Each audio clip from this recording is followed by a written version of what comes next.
السلام عليكم ورحمة الله وبركاته. الحمد لله نحمده ونستعينه ونستغفره ونؤمن به ونتوكل عليه ونعوذ بالله من شرور أنفسنا ومن سيئات أعمالنا من يهده الله فلا مضل له ومن يضلل فلا هادي له ونشهد أن لا إله إلا الله وحده لا شريك له ونشهد أن محمدا عبده ورسوله أما بعد فأعوذ بالله من الشيطان الرجيم بسم الله الرحمن الرحيم هو الذي خلق لكم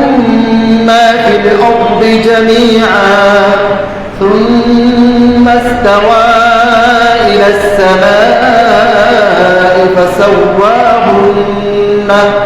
فسواهن سبع سماوات وهو بكل شيء عليم. صدق الله العظيم. اللهم صل على محمد وعلى آل محمد كما صليت على إبراهيم وعلى آل إبراهيم إنك حميد مجيد. اللهم بارك على محمد وعلى آل محمد كما باركت على إبراهيم وعلى آل إبراهيم إنك حميد مجيد. الحمد لله. معزز محترم হাজিরিন, আল্লাহ পাকের দরবারে অসংখ্য শুকরিয়া যে আল্লাহ তাআলা আমাদেরকে পবিত্র জুমার সালাত আদায় করার উদ্দেশ্যে আল্লাহ পাকের ঘরে আসার বসার, কোরআন ও হাদিস থেকে কিছু কথা বলার এবং শোনার তৌফিক আল্লাহ তাআলা দান করছেন। এজন্য দিল থেকে সকলে শুকরিয়া আদায় করে আলহামদুলিল্লাহ। মুআজ্জাজ মুহতারাম হাজিরিন, গত জুমায় যে আলোচনা করেছিলাম, আল্লাহ রাব্বুল আলামিন বিভিন্ন উপমার মাধ্যমে, উদাহরণের মাধ্যমে সৃষ্টি জগতের মানুষকে তিনি জানিয়েছেন যে আমরা আল্লাহ ব্যতীত যাদের উপাসনা করি, আল্লাহ ব্যতীত যে সমস্ত মূর্তি পূজা অথবা বিভিন্ন পূজা করে থাকে মানুষ, এগুলোকে আল্লাহ তাআলা নিকৃষ্টতম পাপ এবং নিকৃষ্টতম কাজ, এবং যাদের পূজা করি, যাদের উপাসনা করা হয়, তাদেরকে আল্লাহ রাব্বুল আলামিন বিভিন্ন উপমার মাধ্যমে বুঝিয়েছেন যে তোমরা একমাত্র আল্লাহ পাকের ইবাদত করো, আল্লাহ পাকের উপাসনা করো। আল্লাহ ব্যতীত অন্য ভিন্ন জিনিসকে, গায়রুল্লাহকে উপাস্য রূপে গ্রহণ করা, এটা একবারেই নির্বুদ্ধিতার কাজ, বিবেকহীন বুদ্ধিহীন মানুষের কাজ। কারণ তাদের উপমা আল্লাহ তাআলা মশা মাছির সাথে তুলনা করেছেন, মাকড়সার জালের সাথে তুলনা করেছেন।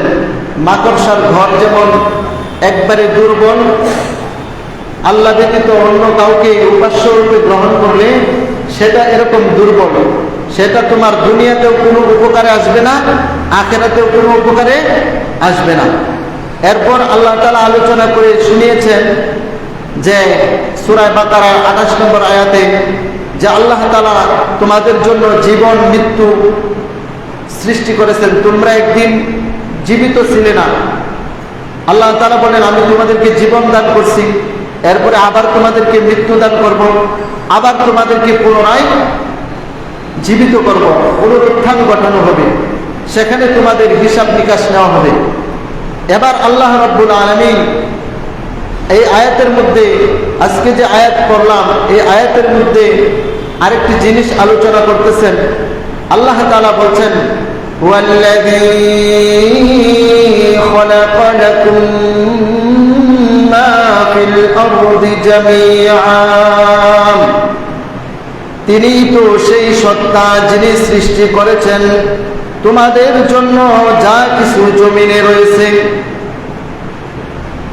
জমিনের মধ্যে যা কিছু রয়েছে সেই সব, এই জমিনে যা কিছু আছে জামিয়া, এই সবগুলো তোমাদের জন্য আল্লাহ তাআলা সৃষ্টি করেছেন। তো আল্লাহ তাআলা বলতেছেন যে আখিরাতে তো তোমাদের জন্য পুরস্কার আছে।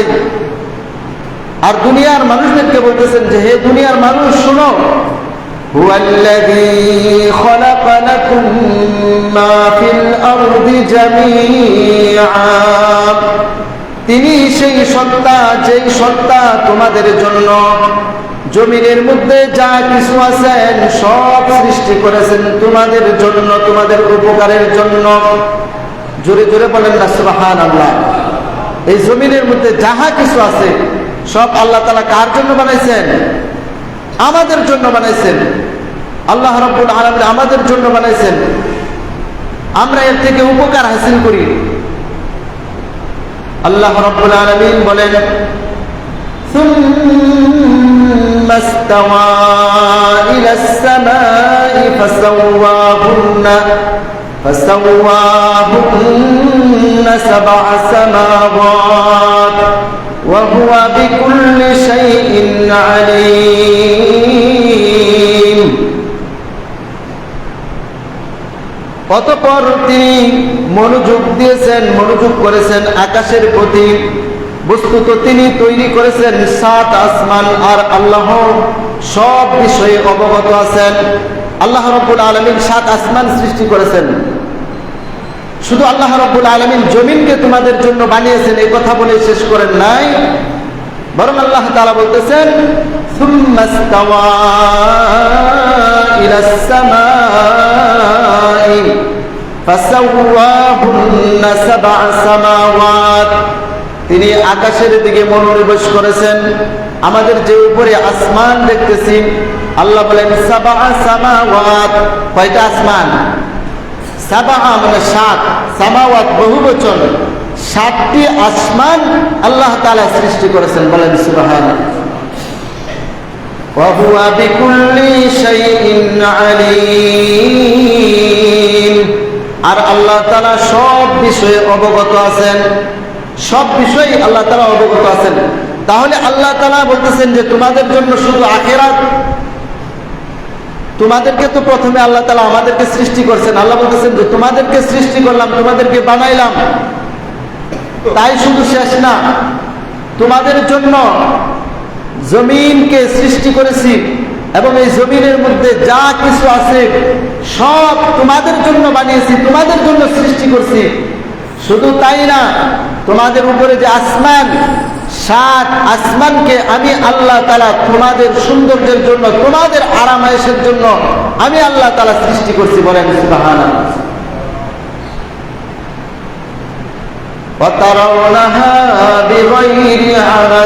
আকাশের দিকে তাকাও, আকাশের দিকে তাকিয়ে দেখো খুঁটি নাই, পিলার নাই। আকাশে কি পিলার আছে?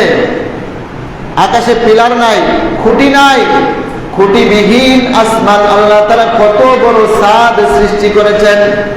দেখা যায় ছাদটা ওই দিক থেকে একটু মনে হয় মাটির সাথে নেমে গেছে। না না, আপনি এই দেশ বাড়িয়ে অন্য একটি দেশে চলে যাবেন, তবুও দেখবেন আসমান যেমন এখান থেকে দেখা যায়, ভিন্ন দেশে যাওয়ার পরে একই রকম দেখা যাবে। আল্লাহ রাব্বুল আলামিন কত বড় বিশাল আকাশকে সৃষ্টি করেছেন খুঁটি ছাড়া, খুঁটি নাই। দুনিয়ার মুসলমান এই আসমানের দিকে, আল্লাহর সৃষ্টির দিকে যদি তাকাই, আমরা একটু গবেষণা করি, একটু চিন্তা করি, আল্লাহর সৃষ্টি সম্পর্কে একটু ফিকির করি, ও মুসলমান, তাহলে আপনি আমি কোনোদিন আল্লাহর নাফরমানি করতে পারবো না। সাধারণ থেকে সাধারণ কোন জিনিস বাসমান রাখতে ছাদ, পিলার লাগে, একটা ফ্যান বাসায় রাখতে পারি না, কোনো জিনিস আকাশে থাকে না, শূন্যতে থাকে না। আর আল্লাহ রাব্বুল আলামিন এত বড় বিশাল আকাশকে তিনি সৃষ্টি করেছেন। দুনিয়ার মধ্যে আল্লাহ তাআলা নদ নদী, পাহাড় পর্বত, তরুলতা, গাছপালা, জামিয়া বলছেন যা কিছু আছে সব তোমাদের জন্য বানাইছেন। এই দুনিয়ার মধ্যে যা আছে, হুয়াল্লাযী খালাকা লাকুম মা ফিল আরদি জামিআ, তিনি তো মহান সত্তা, যেই মহান সত্তা জমিনের মধ্যে যা কিছু সৃষ্টি করেছেন সব তোমাদের জন্য। লাকুম মানে তোমাদের জন্য, আমাদের জন্য। আল্লাহ তাআলা মানুষকে বুঝাইতেছেন তোমাদের জন্য সৃষ্টি করেছি, সূর্য তোমাদের জন্য সৃষ্টি করেছি, চাঁদ তোমাদের জন্য সৃষ্টি করেছি, আসমান তোমাদের জন্য সৃষ্টি করেছি, নদী নালা তোমাদের জন্য সৃষ্টি করেছি, তরুলতা গাছপালা তোমাদের জন্য সৃষ্টি করেছি। যে বিশাল বিশাল পাহাড়গুলো, সেই পাহাড়গুলো তোমাদের জন্য সৃষ্টি করেছি। বলেন সুবহানাল্লাহ। বন্ধুরা আমার, মুসলমান ভাইয়ের আমার, প্রশ্ন করতে পারেন পাহাড় দিয়ে কি হবে, পাহাড় কেন, কিভাবে আমাদের জন্য সৃষ্টি করলেন? আল্লাহ তাআলা বলেন ওয়াল জিবালা আওতাদা, পাহাড়গুলোকে জমিনের জন্য পেরেক হিসেবে আমি সৃষ্টি করেছি। এই পাহাড়গুলো যদি না থাকতো তাহলে জমিন ভূমিকম্প হয়ে জমিন ধ্বংস হয়ে যেত। পাহাড়গুলো দ্বারা আল্লাহ তাআলা জমিনের মধ্যে পেরেক দিয়েছেন। কি দিয়েছেন? এই জন্য বর্তমান বিজ্ঞান বলতেছে পাহাড়গুলো দেখা যায় মাটির উপরে, যেমন অনেক বড় বড় পাহাড়, অনেক উঁচু উঁচু পাহাড়। কি বলেন? পাহাড় দেখছেন না? বিশাল উঁচু উঁচু পাহাড় আল্লাহ তাআলা সৃষ্টি করেছেন। বিজ্ঞান বলতেছে উপরে যেমন উঁচু উঁচু দেখা যায়, মাটির নিচেও এই পাহাড়গুলো অনেক গভীর পর্যন্ত গিয়েছে। বলেন না সুবহানাল্লাহ। এই পৃথিবীর সব কিছু আমাদের জন্য আল্লাহ তাআলা সৃষ্টি করেছেন। গরু বলেন, ছাগল বলেন, মহিষ বলেন, সবগুলো আমাদের জন্য আল্লাহ তাআলা সৃষ্টি করেছেন।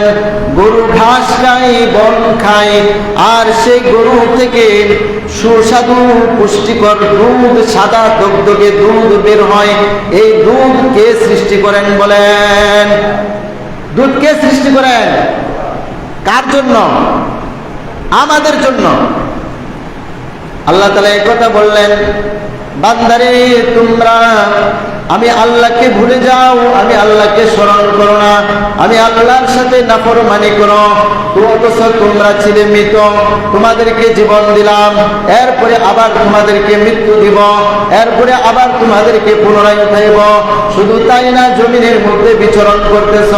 তুমি যখন সৃষ্টি হয়েছ, মায়ের দুগ্ধ থেকে দুধ পান করেছ, সেই পুষ্টিকর দুধটা তুমি বাচ্চা ছিলা, তখন সেই তোমার শরীরের জন্য স্বাস্থ্যকর উপযোগী বানাইয়া তোমার মায়ের দুধ আমি আল্লাহ তাআলা দান করেছিলাম। সুবহানাল্লাহ। তুমি যখন একটু বড় হয়েছ, তোমার মুখের মধ্যে আমি দাঁত দান করেছিলাম। ওই দাঁতগুলো দিয়ে তুমি কামড়িয়ে কামড়িয়ে তুমি মাছ মাংসগুলো খেয়েছ। ওই নদী নালার পানিগুলো শুকিয়ে যায়, আবার যখন সেই নদীর মধ্যে পানি চলে আসে, আমি আল্লাহ তাআলা কুদরতিভাবে সেই নদীর মধ্যে মাছ তৈরি করে দেই। বলেন না সুবহানাল্লাহ। আমি আল্লাহ তাআলা গাছের মধ্যে, কাঁঠাল গাছের মধ্যে কাঁঠাল দান করি, আম গাছের মধ্যে আম দান করি, লিচু গাছের মধ্যে লিচু দান করি।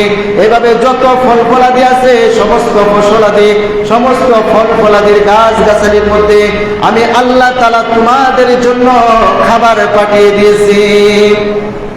এটাই আল্লাহ তাআলা বলতেছেন। সব কে দিতেছেন?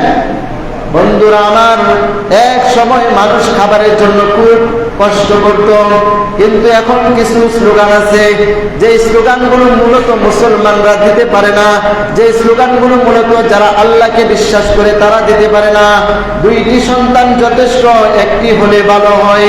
বলেন নাউজুবিল্লাহ। বলেন, আগে মানুষ কম ছিল এই বাংলাদেশে, কত কোটি মানুষ, বর্তমানে 18 কোটির উপরে মানুষ হয়ে গিয়েছে। এখন কিন্তু খাবারের কোনো অভাব নাই। হোটেল খাবার কি চান, কমলা, লেবু, আপেল, আনারস, বেদনা, যেইটা চাবেন যে কোনো সময় চাবেন প্রস্তুত আছে না নাই? কিনতে পাওয়া যায় না? মাছ মাংস খেতে চান, অভাব নাই, আল্লাহ তাআলা অপরন্ত দিয়েছেন। তাহলে মানুষের কারণে, মানুষের আধিক্যের কারণে কোনোদিন রিজিকের সমস্যা হয় না। যদি মানুষের আধিক্যের কারণে রিজিকের সমস্যা হইতো, এক সময় এই দেশে মানুষের সংখ্যা কম ছিল, কিন্তু তখনও কিন্তু ঠিক মতো খাবার দাবার পাই নাই, তখন কিন্তু ঠিক মতো পোশাক আশাক পাই নাই, তখন কিন্তু ঠিক মতো ঘর বাড়ি এরকম উঁচু উঁচু 5 তলা 10 তলা বিল্ডিং এরকম ছিল না। ঘর বাড়ি ছিল দুর্বল, খাবার দাবার ছিল দুর্বল, পোশাক আশাক ছিল দুর্বল। কিন্তু মানুষের সংখ্যা বাড়তেছে। আল্লাহ রাব্বুল আলামিন জমিনের মধ্যে মানুষের খাদ্যের ব্যবস্থাও অধিক হারে দান করতেছেন। সুবহানাল্লাহ।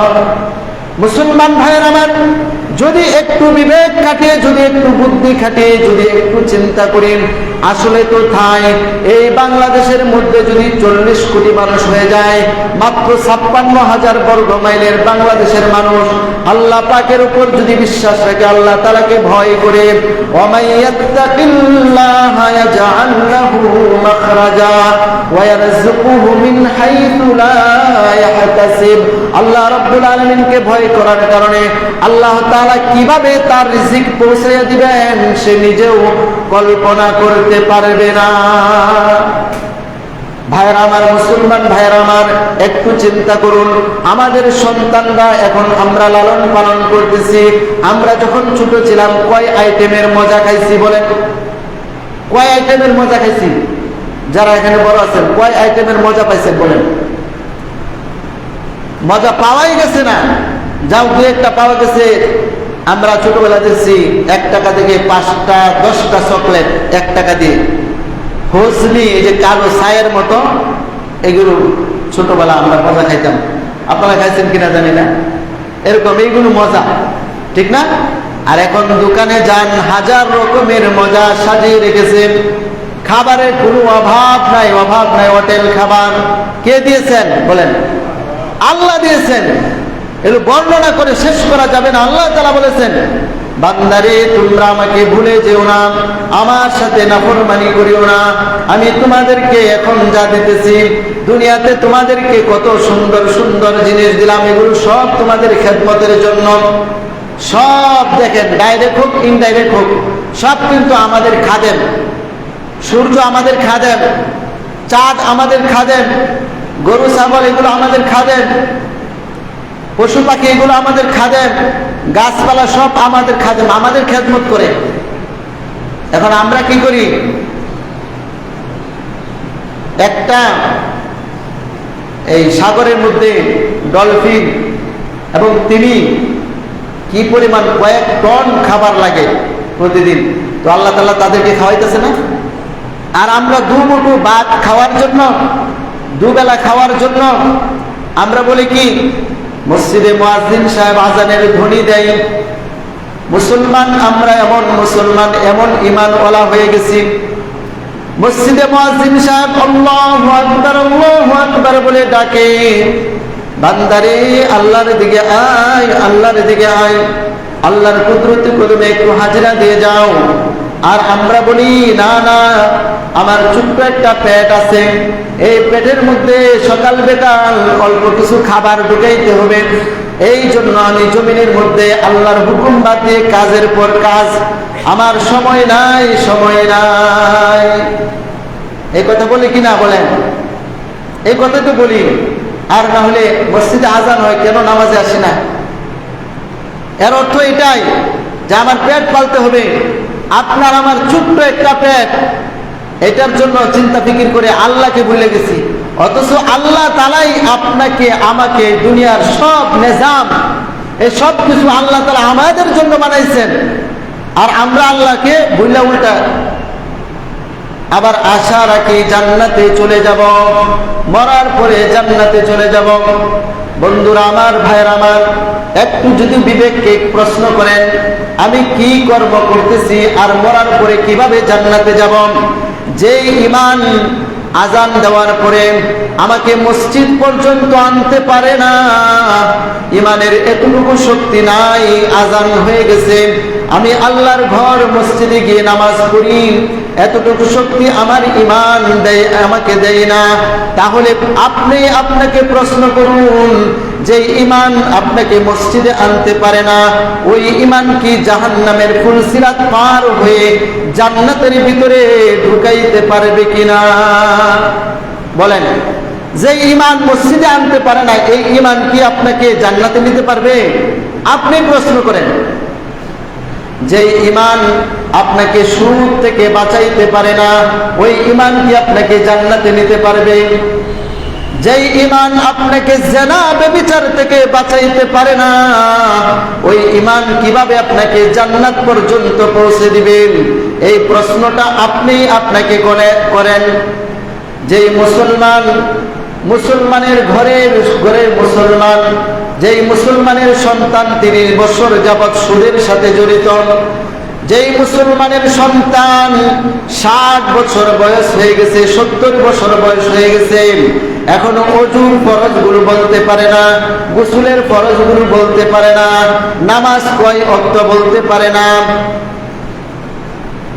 এই মুসলমান কি জান্নাতে যাইতে পারবে? যেই মুসলমানের ঘরের সন্তান 70 বছর 60 বছর হয়ে গেছে, এখনো সুদ ছাড়তে পারে না, এখনো বুকে হাত দিয়ে এই কথা বলতে পারবে না, আমি 5 ওয়াক্ত নামাজ 40 দিন জামাতের সাথে পড়েছি। এই কথাটা বলতে পারে না যে 5 ওয়াক্ত নামাজ 40 দিন জামাতের সাথে পড়েছি। যেই 40 দিনের জন্য আল্লাহ রাসূল বলেছেন, 40 দিন যদি কোনো বান্দা, কোনো মুসলমান জামাতের সাথে তাকবীরে উলার সাথে নামাজ আদায় করতে পারে 5 ওয়াক্ত, তাকে 2টি পরওয়ানা দেওয়া হবে। একটি হলো তার নামটা মুনাফিকের খাতা থেকে কেটে দেওয়া হবে, 2 নাম্বার হলো তার জন্য জাহান্নামকে হারাম করে দেওয়া হবে। এবার আসুন, আমরা যারা মুসলমান, আমরা কি বলতে পারছি যে আমি আলহামদুলিল্লাহ 40 দিন তাকবীরে উলার সাথে 5 ওয়াক্ত নামাজ আদায় করেছি, মাত্র 40 দিন?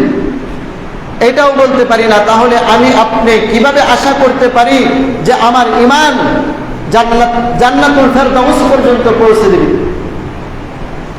আমলটা তো নিজেই করতে হবে, আমার আমলটা কেউ করে দেবে না। মারা যাওয়ার পরে কয়েকজন ছাত্র আর কয়েকজন হুজুরকে দাওয়াত দিয়ে কোরআন খতম করিয়ে 4 দিনে 40 দিনের দিনে বড় বড় দোয়া করাই নেই, আল্লাহ তাআলা জান্নাতুল ফেরদাউস দান করবেন, এমন কোন নজির কোরআন এবং হাদিসের কোথাও নাই। এমন কোন উদাহরণ, এমন কোন প্রমাণ কোরআন হাদিসের কোথাও নাই।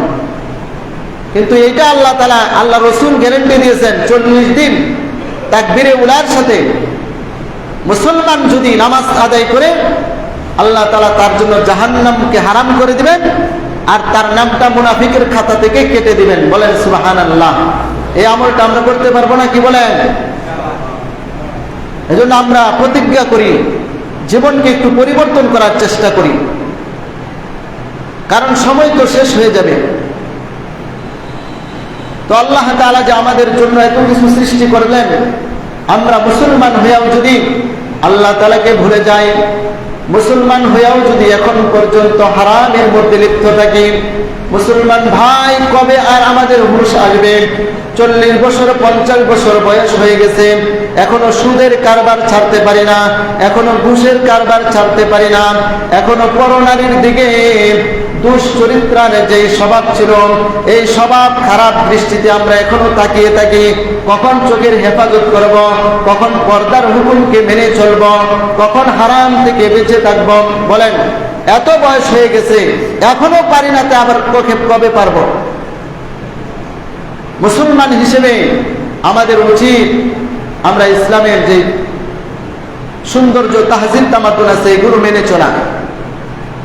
এখন আসলে আফসোস, মনে করে হুজুর লম্বা লম্বা দোয়া করলে মনে হয় সব কিছু মাফ হয়ে যাবে। বিবাহ শাদীর অনুষ্ঠানে কি একটা অবস্থা, 3 দিন 4 দিন পর্যন্ত কি বলে এটা, বড় বড় বাক্স, শয়তানের বাক্স এনে নাচ গান, আশেপাশের মানুষ ঘুমাইতে পারে না, এমন অবস্থা। এরপরে বিবাহ সাথীতে পর্দার লঙ্ঘন, গায়ে হলুদের নামে নারী পুরুষের অবাধ মেলামেশা, হারাম কাজ। এরপরে আরো বিবাহ শাদীতে কত হাত দোয়ানো, এই দোয়ানো, সেই দোয়ানো, শালি দুলাভাই, কত কিছু নাজায়েজ হারাম কাজ হইতেছে। সব শেষে বিবাহ শাদী কাজ শেষ হওয়ার পরে বলতেছে, হুজুর লম্বা করে একটা দোয়া করে দেন যাতে আল্লাহ তাআলা এই বিবাহের মধ্যে বরকত দান করে। বলেন নাউজুবিল্লাহ। আগে পরে হারাম কাজ, হারামের কোনো শেষ নাই। এতগুলো হারাম কাজ করার পরে হারাম পরিবেশে, বেপরদা পরিবেশে মক্কা শরীফের ইমাম, আমি তো দূরের কথা, মক্কা শরীফের ইমাম সাহেবকে দিয়েও যদি কয় যে হুজুর ওয়াজ করে দোয়া করে দেন এই বিয়ের মধ্যে যাতে বিরাট বরকত হয়, বলেন এতগুলো হারাম কাজ করার পরে আল্লাহর রহমতের ফেরেশতা কি এই বিবাহতে আসবে? এটা আসার তো কোনো সুরত দেখি না। এই জন্য হারাম থেকে আমাদেরকে বেঁচে থাকতে হবে যদি বিবাহের মধ্যে বরকত চাই। এই জন্য তো আমাদের সমস্যা। বিবাহ শাদী হয় কয়দিন পরে ঝগড়া ফাসাদ, বউ আরেকজনের মধ্যে চলে যাওয়া, অনেক সমস্যা। এগুলো তো বললেও শরম লাগে। ঠিক আছে, জাকা নাকা মেয়ে খুঁজি বিবাহ শাদীর মধ্যে, পরে বাচ্চা টাচ্চা হইলে কই আল্লাহর ওলি বানাই ওই বাচ্চাটারে। আহা, বিবাহ শাদী করার সময় তো ভালো পাত্রী খোঁজা দরকার। যাই হোক, আল্লাহ রাব্বুল আলামিন আমাদের সকলকে ইসলামের তাহজিব তামাদ্দুন মেনে চলার তৌফিক দান করুন। সকলে বলে আমিন। আল্লাহ তাআলাই আমাদের জন্য পৃথিবী সৃষ্টি করেছেন, আমরা সব সময় আল্লাহ তাআলার শুকরিয়া আদায় করার চেষ্টা করব, নাফরমানি করার চেষ্টা করব না। আমার তৌফিক ইল্লা বিল্লাহ। যারা সুন্নাত পড়েন ইনশাআল্লাহ।